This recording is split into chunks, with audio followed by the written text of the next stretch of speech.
एक समय की बात है। एक सुंदर सा गांव था कुसुमपुर, जहां रहती थी सारा। सारा बहुत ही गरीब थी, क्योंकि उसकी सौतेली माँ ने उसकी शादी जानबूझकर एक गरीब घर में करा दी थी। बेचारी सारा बहुत ही ज़्यादा मेहनत करती थी, अपने पति की मदद करना चाहती थी। उसके घर में उसकी सासू माँ और उसका पति गोपाल था। उनके पास था तो एक छोटा सा खेत, पर वो खेत साहूकार के पास गिरवी पड़ा था 25,000 रुपये में, और उन लोगों के पास 25,000 रुपये नहीं थे। इसलिए उसका पति गोपाल ने निर्णय लिया। अरे बेटा, ये क्या बोल रहा है तू शहर जाकर काम करेगा मेरा लाल? तू शहर में कहाँ जाकर भटकेगा मेरे बेटे? कोई ज़रूरत नहीं, यहाँ लाला के दुकान में तो काम कर रहा है ना, जो भी आता है उससे हम रूखी सूखी खाकर रह लेंगे बेटा। तुझे इतना कष्ट उठाने की कोई ज़रूरत नहीं। कलावती अपने बेटे को मना करती है कि वो शहर जाकर काम ना करे, कष्ट ना करे। माँ, ऐसा कब तक चलेगा बोलो? हमारे पास थोड़ा सा ही तो ज़मीन था, वो भी गिरवी पड़ा है साहूकार के पास। पहले मैं खेती का काम करता था, घर में इतनी तंगी नहीं होती थी। अब तो मेरी शादी हो गई है, मुझे अच्छा नहीं लगता है माँ। लाला के दुकान में बहुत ही कम पैसे मिलते हैं, मैंने सुना है शहर में ज़्यादा पैसे मिलेंगे। मैं इस तरह पैसे जमा कर लूँगा, फिर 25,000 रुपये जब हो जाएंगे तो लाला को दे दूँगा और ज़मीन वापस ले लूँगा माँ। फिर गाँव में फिर से खेती करूँगा। माँ, तुम जरा सोचो, अगर यहाँ पर ऐसे ही मैं बैठा रहा तो कुछ काम ना होगा, मुझे काम करना पड़ेगा। मैंने बात कर ली है। हाँ, मुझे मनोज बोल रहा था, उसने मेरे लिए नौकरी ढूंढ ली है। माँ, मेरा खर्च और घर का खर्च तो हो जाएगा, थोड़े बहुत और काम करूँगा और पैसे जमा कर लूँगा। माँ, तुम अब ज़्यादा ना सोचो। अच्छा बेटा, ठीक है, जो तुम्हारी मर्जी, और मैं क्या बोलूँ? तुम जो भी सोच रहे होगे अच्छा ही सोच रहे होगे। ये बात गोपाल अपनी पत्नी सारा को बोलता है। मुझे तो बहुत कष्ट हो रहा है जी, अब शहर जाकर इतना मेहनत करोगे, पर मैं आपसे एक बात बोलना चाहती हूँ। हाँ हाँ सारा, बोलो, क्या बोलना चाहती हो तुम? सुनिए जी, मैंने अपनी बहन से बात कर ली है, शशि रेखा से, और वो भी हाँ कर दिया है। देखिए जी, आप शहर में अकेले काम करोगे और इतना सारा पैसा जमाने की कोशिश करोगे। अगर मैंने भी यहाँ पर कुछ काम कर लिए तो घर का खर्च आसानी से हो जाएगा, और आप जो पैसे भेजोगे घर के खर्च के लिए, उन पैसों को हम जमा करेंगे। इससे बहुत जल्दी 25,000 रुपये हमारे पास आ जाएंगे जी। फिर आप गांव वापस आकर खेती का काम करोगे, क्योंकि हम अपनी ज़मीन वापस ले लेंगे ज़मींदार से। नहीं नहीं सारा, मुझे ये बिल्कुल पसंद नहीं है। तुम जाकर काम करोगी अपनी छोटी बहन के यहाँ। मुझे तो अच्छे से पता है शशि रेखा कैसी है, बहुत ही घमंडी और अहंकारी है। माफ़ करना, वो तुम्हारी बहन है, पर है तो सौतेली बहन, और हमेशा सौतेला व्यवहार ही करती आ रही है। तुम्हारी सौतेली माँ ने क्या कम दुख दिए थे तुम्हें? नहीं सारा, नहीं। अब 1 साल से तुम थोड़ा शांति से रह रही हो इस घर में, और मैं तुमसे काम कराऊं, मुझे ये अच्छा नहीं लगता। ना जी, आपने माँ को जैसे समझाया मैं बिल्कुल वही सब बातें बोलना चाहती हूँ। मुझे अब काम करने दीजिए ना। वो बोल रही थी वो मुझे 2,000 रुपये देगी महीना, बस मुझे उसके घर में जाकर खाना बनाना पड़ेगा, और कोई काम नहीं है। अरे इतना बड़ा घर है उसका, इतने सारे नौकर चाकर हैं, और तुम वहाँ पर जाकर रसोइया का काम करोगी? बहुत मेहनत करना पड़ेगा तुम्हें। और तुम्हें तो पता है वो कैसी घमंडी है, शहर में पढ़ी लिखी है तो खुद को पता नहीं क्या समझती है। हाँ, तुम्हें तो बहन ही नहीं समझती है वो। हाँ जी, वो कुछ भी समझे, है तो मेरी बहन, है तो हमारा खून का रिश्ता। मुझे अच्छा लगेगा जी, कोई बात नहीं। 2,000 रुपये क्या ऐसे ही कोई दे देगा मुझे? आप मान जाइए ना। अच्छा ठीक है, अब तुमने सोचा है तो सही ही सोचा होगा, और मैं क्या बोलूं, पर मुझे बिल्कुल अच्छा नहीं लगता है। शहर जाकर मैं कोशिश करूंगा और भी अच्छा काम करने की, अच्छा काम भी ढूंढूंगा, ताकि तुम्हें यहाँ पर कोई काम ना करने पड़े। हाँ जी, अगर आपको अच्छा काम मिल गया तो मैं काम नहीं करूँगी, मैं आपको वचन देती हूँ। अच्छा ठीक है सारा, तो मैं कल ही निकल पड़ता हूँ शहर के लिए। अब अगले दिन सुबह सुबह गोपाल शहर चला जाता है। अब यहाँ गांव में सारा अपनी बहन के यहाँ रसोई का काम करने की बात कर ली है। तो वो सुबह उठते ही अपनी बहन शशि रेखा के घर जाती है। शशि रेखा तो उसकी सौतेली बहन है, उसकी छोटी बहन है, और किस्मत से दोनों बहनों की शादी एक ही गांव में हो गई है। पर सारा को तो सौतेली माँ ने गरीब घर में शादी करा दी, पर उसकी बेटी को तो वो शहर में पढ़ाती थी, और अब उसी गांव के बहुत बड़े अमीर घर में उसकी शादी करा दी है। इस तरह दोनों बहनों का ससुराल एक ही गांव में है, पर एक बहन रहती है गरीब झोपड़ी में और दूसरी बहन रहती है बड़े से घर में। बड़ा सा बंगला है शशि रेखा का, बहुत सारे नौकर चाकर हैं, और वो बहुत ही घमंडी और नकचड़ी है। हाँ दीदी, यहाँ तो बहुत परेशानी हो रही थी। रसोईया नहीं था ना, पहले कमला काम करती थी पर बहुत ही आलसी थी और चोरनी भी। दीदी तुम्हें तो पता है मुझे चोरी का काम बिल्कुल पसंद नहीं। कोई चोरी करे तो वो अपना हो या पराया, मैं तो बर्दाश्त नहीं कर सकती। नहीं दीदी, मैं तुम्हें नहीं बोल रही हूँ। तुम सोचोगी कि मैं तुम्हें ताना दे रही हूँ या ऐसे आगे से बोल रही हूँ। ऐसी बात नहीं है दीदी, तुम्हें तो पता है मैं शहर में कितने बड़े यूनिवर्सिटी में पढ़ाई करती थी। मेरे असूल हैं, मेरे नियम कानून हैं ज़िंदगी को लेकर। मुझे बिल्कुल पसंद नहीं दीदी चोरी करना, झूठ बोलना और काम पर देरी से आना। दीदी तुम्हें तो पता है ना कितने लोगों के लिए खाना बनाना पड़ेगा। हमारे घर में तो इतने नौकर चाकर हैं तो इतने लोगों के लिए तुम्हें खाना बनाना पड़ेगा। दीदी तुम्हें रोज 500 रोटियां बनानी पड़ेगी, मतलब 1-2 महीने के लिए, क्योंकि कटाई का काम चल रहा है ना। तुम्हें तो पता है कितने ज़मीन जायदाद है हमारे पास, और गांव के लोग काम करने आते हैं खेत में, उनके लिए भी खाना हमारे घर से जाता है। तो थोड़ा सा 2 प्रकार की सब्जी और 500 पराठे तुम्हें बनाने पड़ेंगे 1-2 महीने तक। ऐसा साल में 3-4 बार होता है। हाँ दीदी, मैं तुम्हें 2000 रुपये दे रही हूँ। मुझे बहुत ही बुरा लग रहा है कि तुम आकर मेरे यहाँ काम कर रही हो। अरे ऐसी बात नहीं है शशि, मुझे अच्छा लगेगा, मैं रसोई संभाल लेती हूँ। अच्छा इस तरफ है ना तुम्हारी रसोई? नहीं दीदी, उस तरफ तो मॉडर्न किचन है, वो तो बस दिखावे के लिए रखा है। कभी कभी मैं वहाँ पर जाकर चाय बना लेती हूँ। वैसे मुझे चाय भी बनाने नहीं आती है। कोई बात नहीं, तुमसे सीख लूँगी। नहीं दीदी, तुम्हें मॉडर्न किचन में नहीं जाना है। तुम तो आंगन में वो जो रसोई घर है ना हमारा पुराना वाला, वहीं जाकर खाना बनाओ। वो तो हमारे पुराने ज़माने का रसोई घर है, सासू माँ को बहुत पसंद है ना, इसलिए आज भी वैसे ही पुराने ज़माने के जैसा है। हाँ, वहाँ जाकर तुम खाना बनाओ। मॉडर्न किचन में तुम्हें खाना बनाना नहीं आएगा दीदी। वहाँ पर तो हम बहुत ही लेटेस्ट किचन इक्विपमेंट्स रखा है, मतलब सामान रखा है। हाँ शशि, अच्छी बात है। सच में मुझे तो वो नई तरह की आधुनिक रसोई घर में खाना बनाना नहीं आएगा। मैं वही पुराने रसोई घर में खाना बना दूंगी आंगन में। हाँ दीदी, तो जाओ, शुरू हो जाओ। तुम्हारे हाथों में तो जादू है। और हाँ दीदी, खाना तुम 2 वक्त आकर बनाओ, मतलब दोपहर को आकर खाना बनाने की कोई ज़रूरत नहीं। बस सुबह खाना बना दो ना, और दोपहर का खाना भी सुबह ही बना देना। इस तरह तुम्हें दोपहर को आने की कोई ज़रूरत नहीं पड़ेगी। मैं घर की नौकरानी को बोल दूंगी दोपहर का खाना गर्म करके हमें दे दे, और फिर शाम को आकर खाना बना देना। हाँ शशि, मैं ऐसा ही करूँगी। हाँ, और हाँ दीदी, तब जब तुम अब जाओगी ना खाना बनाने के बाद, तो मुझसे मिलकर जाना। हाँ, मैं कुछ दूंगी तुम्हें। हाँ शशि, इस बात की क्या ज़रूरत है। अच्छा, मैं जा रही हूँ खाना बनाने। जब वो रसोई घर में जाती है तो दंग रह जाती है। रसोई घर तो बहुत ही पुराना हो गया है, और वहाँ पर ज़्यादा कुछ अच्छी सुख सुविधा नहीं है। उसे अपने हाथों से ही मसाला पीसना पड़ता है। अरे मुझे तो मिक्सी चलाना आता है। हमारा टूटा फूटा घर है, फिर भी मैं मिक्सी रखा है, पर यहाँ इतना सारा मसाला मुझे पीसना पड़ा। बहुत ही थक गई मैं। और अब मुझे 500 रोटियाँ बनानी है। चलो, आलू की सब्जी और वहाँ पर गोभी की सब्जी तो बना दी है मैंने, और दोपहर के खाने में पुलाव, खीर, गाजर का हलवा और पूरी और कचौड़ी। और वही माँ, मैं तो भूल ही गई, मुझे तो शशि कि सासू माँ के लिए खिचड़ी भी बनानी है और लस्सी भी। जल्दी से बना देती हूँ।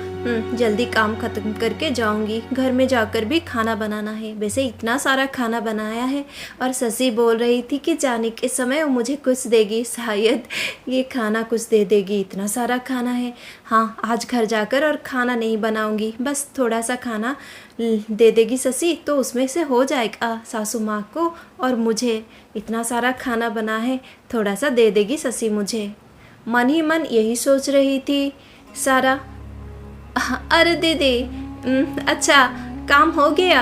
ये लो दीदी, फ्रिज में खाना रखा था 5-6 दिन से। आज फ्रिज साफ कर रही थी मेरी नौकरानी। हाँ, तो वो बोला कि इतना सारा खाना बच गया, फेंक दूं क्या दीदी? मैं बोला फेंक दोगी? खाना फेंक दोगी? 5 दिन पुराना खाना ही तो है। कमला बना कर गई थी, फ्रिज में ऐसे ही पड़ा है। उसके हाथ में तो बिल्कुल कुछ भी जादूगरी नहीं था, कुछ नहीं बना पाती थी, कुछ नहीं बना पाती थी। पर इतना सारा खाना नष्ट थोड़ी करूँगी। बांध दिया है कपड़े में, ले जाओ इसे। हाँ हाँ छोटी, क्यों नहीं। अब वो बासी खाना लेकर सारा अपने घर जाती है। अरे बेटी, इतना सारा सामान खरीद कर लाई हो? माँ जी, घर में तो कुछ भी सामान नहीं था, मेरे पास 200 रुपये थे, तो मैं आज लाला के दुकान में गई और इतना सारा सामान ले आई। कैसे चलेगा घर माँ जी, कुछ भी सामान नहीं था। अच्छा माँ जी, आपने क्यों खाना बना दिया? मैं बना देती ना। अरे बेटी, मुझे अच्छा लगेगा क्या? मेरी बहू जाकर बाहर काम करेगी और घर में भी आकर काम करेगी। हाँ, मेरे कमर में और घर घुटनों में इतना दर्द ना होता तो मैं भी कुछ कर लेती। माँ जी, आप क्यों इतना सोच रही हैं? देखिएगा, बहुत ही जल्दी हम लोग 25,000 का इंतज़ाम कर लेंगे, फिर हमारा ज़मीन हमें मिल जाएगा माँ जी। फिर हम खेती करेंगे और मैंने तो बहुत ही सुंदर से खेती का काम भी सीख लिया है, क्योंकि दीदी आती है ना शहर से, हर हफ्ते आती है और हमें नए नए तरह से कृषि काम कराना सिखाती है, तो मैंने बहुत कुछ सीख लिया है। हाँ बेटी हाँ, जब ज़मीन हमें मिल जाएगा तो तुझे जो मर्जी वो कर लेना। अच्छा चलो, खाना तो मैंने बना लिया है, हम दोनों मिलकर खा लेते हैं। हाँ माँ जी हाँ। अगले दिन सुबह सुबह फिर से सारा अपनी छोटी बहन के यहाँ काम करने जाती है और उस दिन भी वो बहुत सारा काम करके थक जाती है। और जब वो काम करके वापस घर जाने लगती है तो बिल्कुल पहले के जैसे, सारा देखो ना, कल की बासी रोटियां कुछ बच गई थी। हाँ, 3-4 रोटियां हैं और थोड़ी सी गोभी की सब्जी है, फ्रिज में ही था। हाँ, इसे ले लो। हाँ हाँ ठीक है। और इस तरह सारा रोज़ अपनी बहन के घर में काम करने जाती है और रोज़ शशि रेखा उसे कुछ न कुछ बासी खाना ही देती है, कभी अच्छा खाना नहीं देती है। और इस तरह दिन बीतने लगते हैं। अरे मोरी मैया, कितने काम करूँ मैं, कितने काम करूँ। 500 नहीं, आजकल तो 700-800 रोटियां बनानी पड़ती है मुझे। यहाँ चूल्हे पर ऐसे रोटियां सेकना पड़ता है। मुझे तो शशि बोलती है कि रोटी फूली फूली बनाओ, अच्छी सी बनाओ।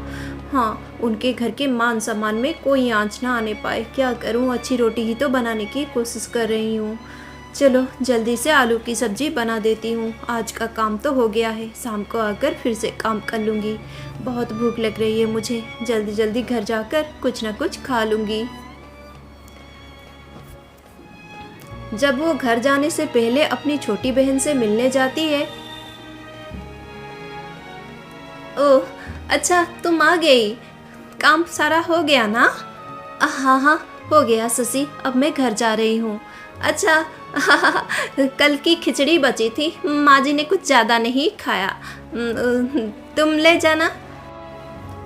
हाँ हाँ शशि। अच्छा दीदी, मैंने सुना है तुम्हारा खेत साहूकार के यहाँ गिरवी पड़ा है 25,000 रुपये में। हाँ शशि, उसी बात की तो परेशानी है, इसलिए तो तुम्हारे जीजा जी शहर में काम करने गए हैं। जल्दी से 25,000 हो जाएगा तो वो ज़मीन छुड़ा लेंगे। बहुत ही मुश्किल हो रही है। ओ तो होगी ना। अच्छा ठीक है ठीक है। अच्छा बोलो तो मैं कैसी दिख रही हूँ? बहुत ही सुंदर लग रही हो तुम शशि, तुम तो बहुत ही सुंदर हो। हाँ, सुंदर तो मैं हूँ, ऊपर से ये बनारसी साड़ी 4 चाँद लग गई है ना? ये बनारसी साड़ी ना 35,000 की है और देखो तो मैंने कितना सारा गहना पहना है, बिल्कुल सुंदर लग रही हूँ ना? आज तो जमींदारनी की घर में पूजा रखा है, जा रही हूँ वहाँ पर। जमींदारनी तो बहुत ही दिखावा करती है, पर मैं क्या कम हूँ पढ़ी लिखी भी हूँ, सुंदर भी हूँ और इतने बड़े अमीर घर की बहू हूँ। हाँ, ये लिपस्टिक कैसा है बोलो तो? बहुत ही सुंदर है। तुम्हें पता है ये लिपस्टिक की कीमत 8,000 रुपये है, 8,000 रुपये। पर मुझे ये रंग बिल्कुल पसंद नहीं आता, मन करता है इसे कूड़ेदान में लेकर फेंक दूँ। कैसा रंग है? ऑनलाइन कुछ दिखाया और भेज दिया तो कुछ और। मैं तो अपने आप जाकर खरीद लूँगी। शहर जाती हूँ ना मैं हफ्ते में 2-3 बार। क्या शशि, 8,000 का लिपस्टिक? अरे 8,000 तो बहुत ही कम है, मेरे पास तो 15,000 का लिपस्टिक है, पर मुझे पसंद नहीं। एक बार तो मैं गुस्से में 10 लिपस्टिक कूड़ेदान में फेंक आई। और तुम्हें पता है ये पर्स मैंने जो खरीदा है ना अभी 1 लाख का है। क्या 1 लाख का पर्स? अरे और नहीं तो क्या, इतने बड़े अमीर घर में शादी हुई है, अगर अच्छे कपड़े नहीं पहनूंगी, अच्छे चीज़ें नहीं खरीदूंगी तो क्या करूंगी बोलो? अच्छा, आज तो जमींदारनी के यहाँ पूजा है, मैं तैयार होकर जा रही हूँ। शाम को आकर जल्दी से खाना बना देना, ठीक है? हाँ हाँ, बना दूंगी शशि।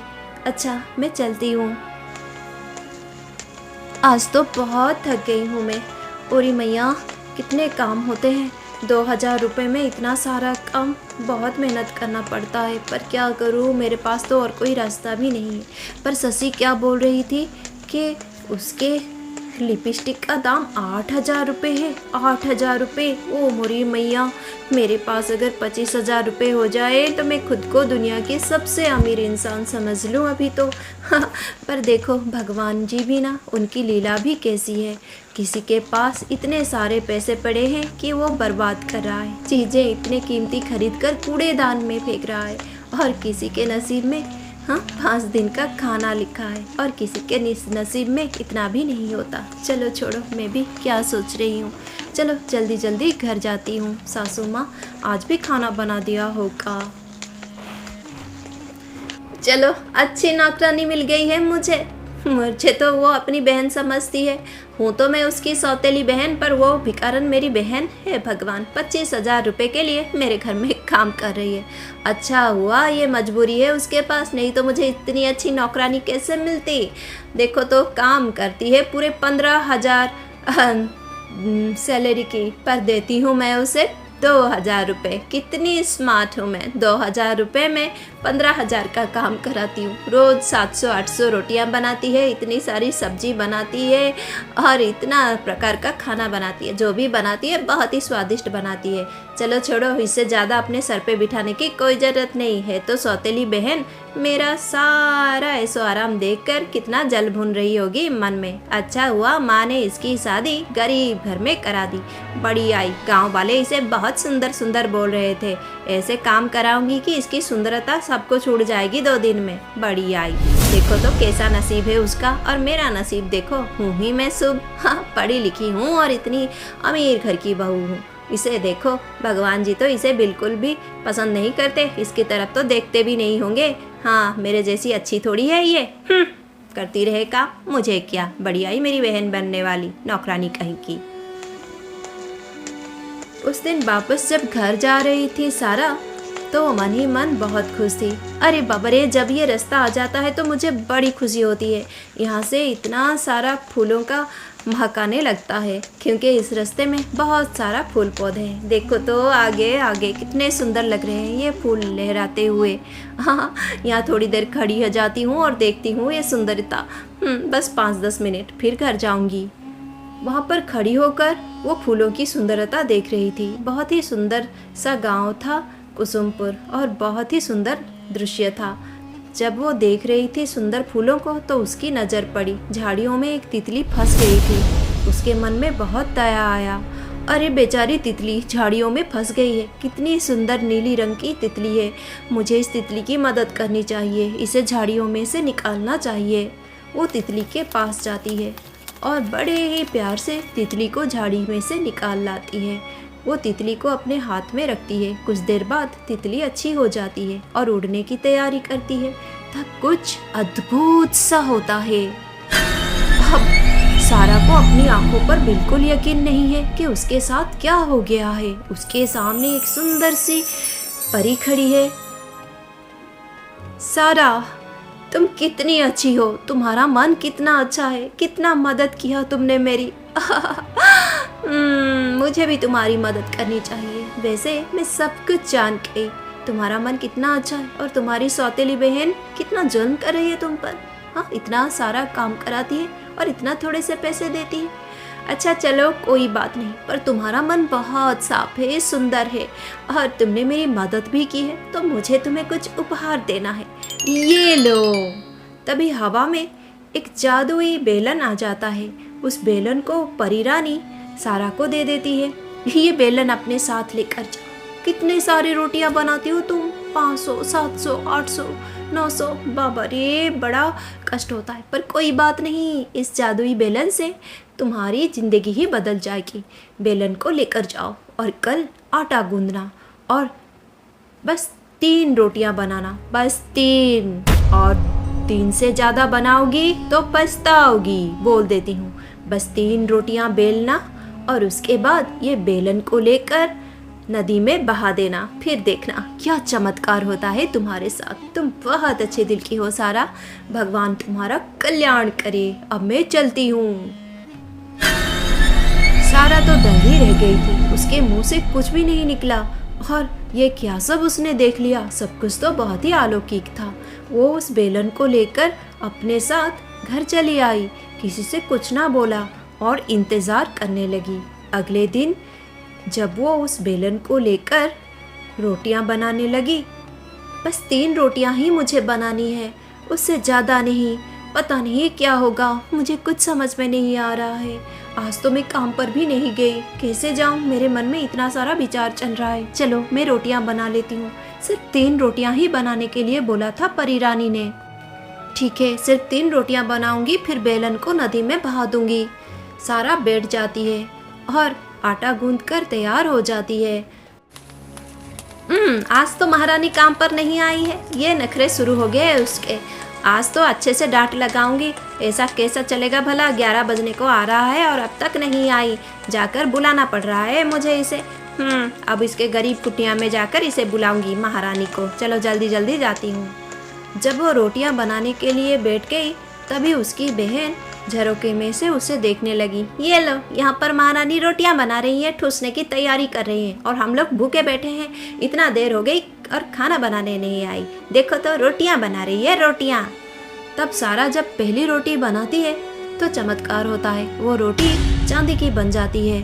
वो परेशान हो जाती है, हैरान हो जाती है। फिर दूसरी रोटी जब बेलने लगती है तो वो सोने की बन जाती है। वो तो चकित रह जाती है। और जब वो तीसरी रोटी बनाती है तो वो रोटी हीरे मोती मानिक की बन जाती है। इतने कीमती पत्थर, इतने अमूल्य रत्न। वो 3 रोटियां देखकर खुश हो जाती है। ओरी मरी मैया, ये क्या हो गया? ये तो सच में जादू है। मुझे सासू माँ को ये सब दिखाना चाहिए। 3 रोटी बना ली मैंने, 3 रोटी बना ली। अब बहुत खुश होकर वो वहाँ से वो रोटियां लेकर अपनी सासू माँ को दिखाने चली जाती है। ओ मोरी मैया, ये क्या देख लिया मैंने? हाँ, जादुई बेलन। हाँ, दुष्ट लालची शशि रेखा झटपट से उसके घर के अंदर दौड़ जाती है।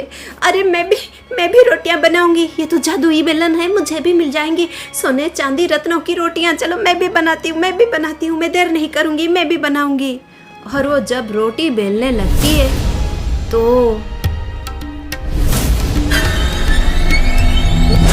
ये क्या हो गया? वो बहुत डर जाती है। शशि रेखा दौड़ के वहाँ से डर के भाग जाती है। दिन बीत जाते हैं पर शशि रेखा का चेहरा ठीक नहीं होता है, हमेशा के लिए बिगड़ गया है। पता नहीं ये उसके कर्म के फल थे या ऐसा ही उसके नसीब में लिखा था। पर अब सारा की जिंदगी बदल गई थी। गांव की सबसे अमीर परिवार बन गए थे वो लोग। और शशि रेखा का चेहरा हमेशा के लिए बिगड़ गया था।